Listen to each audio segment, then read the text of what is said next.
Ya pemirsa, kita ke informasi lain. Nilai tukar rupiah terhadap dolar Amerika Serikat kembali melemah mencapai Rp18.000 per dolar. Namun demikian, Menko Purbaya menyebut Indonesia masih mampu meredam pelemahan rupiah tersebut.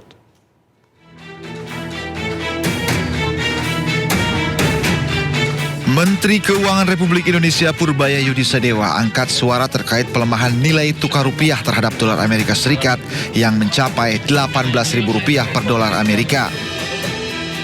Purbaya tak menampik jika pelemahan rupiah ini berdampak pada besar utang yang dibayar pemerintah. Namun, Purbaya menilai saat ini kondisi fiskal masih mampu meredam dampak pelemahan nilai tukar rupiah. Basically, fundamental rupiah berada di bawah level yang sekarang, lebih kuat dari yang sekarang. Pak, soal intervensi, kalau intervensi yang Bapak lakukan itu masih di... Itu gimana update-nya Pak? Masih nggak sih Pak sampai hari ini Pak? Intervensi yang Bapak bilang Yang di SBN itu Pak? Di SBN masuk. Sudah masuk terus. Update-nya gimana Pak? Udah berapa sih Pak sampai hari ini? Iya. Dan dampaknya gimana Pak ke rupiah? Mungkin 8 triliun lebih yang di obligasi ya. Tapi itu yang boleh diomongin ya, nggak apa-apa biar Anda tahu saya intervensi sedikit. Terus ya 10 tahun kan relatif stabil atau cenderung turun. Jadi dampaknya ada ke surat utang kita. Purbaya juga mengungkapkan pemerintah telah mengucurkan anggaran sekitar 8 triliun rupiah di pasar obligasi untuk meredam penurunan nilai mata uang rupiah. Pemerintah juga menjaga imbal hasil surat utang pemerintah atau obligasi agar dapat meningkatkan daya tarik investor asing. Menteri Sekretaris Negara Prasetyo Hadi tegaskan Menteri Keuangan Purbaya Yudi Sadewa tidak akan mundur dari jabatannya. Hal itu disampaikan Mensesnek menanggapi isu yang beredar di media sosial. Kabar pengunduran diri di media sosial Purbaya, katanya ada pengunduran diri. Oh, dari mana tuh? Di media sosial udah ramai. Nggak ada. Belum ada. Saya kira tadi sore juga sudah disampaikan oleh beliau juga kan. Tidak ada rencana pergantian. Justru yang sekarang kita perlukan adalah saling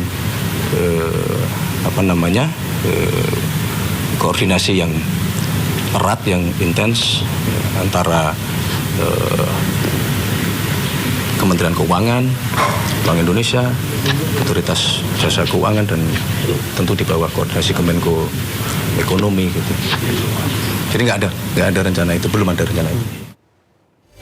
Terima kasih Anda masih bersama kami di Sindo Siang. Pemirsa, Kejagung terus selidiki dugaan korupsi program MBG yang menjerat Dadan Hindayana dan X2 wakilnya di BGN. Kejagung juga menjelaskan kemungkinan akan ada tersangka baru.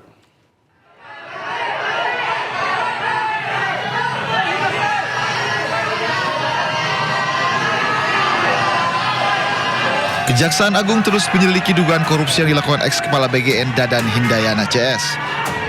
Direktur Penyidikan Jampitsus Kejagung mengatakan pihaknya saat ini terus mengumpulkan barang bukti dengan melakukan penggeledahan di sejumlah tempat. Sampai saat ini masih ada melakukan penggeledahan, masih berlanjut di beberapa tempat. Tepatnya di mana nanti kita umumkan, kita belum bisa kita sampaikan sekarang, tapi masih dalam proses pengumpulan bukti-bukti, ya, pengumpulan bukti-bukti dengan upaya paksa penggeledahan di beberapa tempat, masih berlangsung sampai sekarang.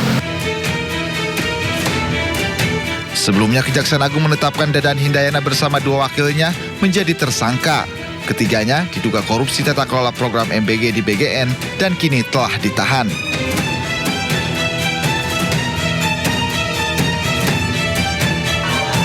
Kejagung menjelaskan tidak menutup kemungkinan akan adanya tersangka baru dalam kasus korupsi BGN. Tim Liputan iNews melaporkan. Untuk mengetahui informasi terkini terkait dugaan korupsi di BGN, kita sudah terhubung dengan Dilami Aulia di kantor Kejaksaan Agung Jakarta. Dilami, pasca penetapan tersangka dan penahanan ex kepala BGN, apa informasi terbaru? Dan kalau kita lihat ini ada beberapa wakil yang juga sempat ditahan juga. Dan apakah akan ada tersangka baru di tubuh BGN, Dilami? Ya, selamat siang Novel dan juga pemirsa. Untuk saat ini memang belum ada update terbaru dari Kejagung mengenai kasus yang menjerat Dadan CS. Namun kami awak media dari tadi pagi menunggu di depan Gedung Bundar apabila nantinya ada penyidik yang bisa kami wawancarai mengenai update perkembangan kasus. Namun yang bisa saya ceritakan, Novel dan juga pemirsa, bahwa Dadan CS ini telah ditetapkan sebagai tersangka oleh Kejagung pada 3 Juni 2026 dan dilakukan penahanan di Rutan Salemba, Kejagung. Nah, selain Dadan, ada 2 tersangka lainnya yang juga terjerat dalam kasus, yakni Sony Sanjaya dan juga Ludwig Pusung. Ini berkaitan dengan kasus penyelewengan dana tata kelola MBG periode 2025 hingga 2026. Nah, dari kasus ini, penyidik menemukan sejumlah barang bukti yang kemudian memang didapatkan dari penggeledahan di kantor Badan Gizi Nasional di kawasan Jakarta Pusat. Adapun sejumlah barang bukti yang diamankan, yakni dokumen-dokumen dan juga bukti elektronik yang dinilai cukup untuk menahan dan menjadikan Dadan CS ini sebagai tersangka. Nah, kalau untuk rinciannya, Kejagung sempat mengungkapkan pada 3 Juni 2026 lalu bahwa ada beberapa hal yang menguatkan Dadan CS ini terbukti melakukan dugaan tindak pidana korupsi. Yang pertama adalah Yayasan Mitra SPPG yang terafiliasi dengan para tersangka, sehingga Dadan CS ini setiap harinya mendapatkan dana kucuran miliar rupiah. Kemudian yang kedua, adanya markup dana pengadaan barang dan jasa MBG mulai dari motor listrik sebanyak ada Rp21.000 yang anggarannya mencapai 1 triliun. Kemudian ada tablet, televisi dan juga sepatu yang dianggarkan yang di markup juga. Nah, inilah hal-hal yang kemudian menguatkan penyidik untuk menetapkan Dadan CS menjadi tersangka. Selain itu, Novel dan juga pemirsa, dari perkembangan kasus ini juga masih dalam tahap penyidikan, ya artinya memang Kejagung masih membuka kesempatan-kesempatan lain atau masih membuka kasus ini. Apakah nantinya kita juga akan melihat apakah ada aliran dana lain, saksi-saksi lain, dan juga berkaitan dengan tersangka lainnya, dikarenakan memang kalau kita melihat program MBG ini merupakan program strategis dari pemerintah untuk Indonesia yang juga ini perlu jadi perhatian publik. Nah, kita kawal bersama kasusnya, dan nanti kalau misalnya ada informasi terkini saya juga akan update kepada Novel dan juga pemirsa. Sementara demikian, kembali ke Anda, Novel. Ya, di lain ini kalau kita lihat di masa kepemimpinan dari Dadan Hindayana, ini ada 3 wakil BGN ya, dan salah satunya ini ada Nanik SD yang tidak terjerat dalam kasus ini. Apakah di lapangan ini ada desas-desus terkait Nanik SD yang dalam kasus korupsi MBG di kali ini, Dilami? Ya, Novel dan juga pemirsa, berkaitan informasi tersebut, ini tentu jadi kewenangan dari penyidik Kejagung ya untuk berkaitan apakah Nanik SD ini terlibat atau tidak, karena memang untuk kasus dari Dadan CS ini masih terus bergulir.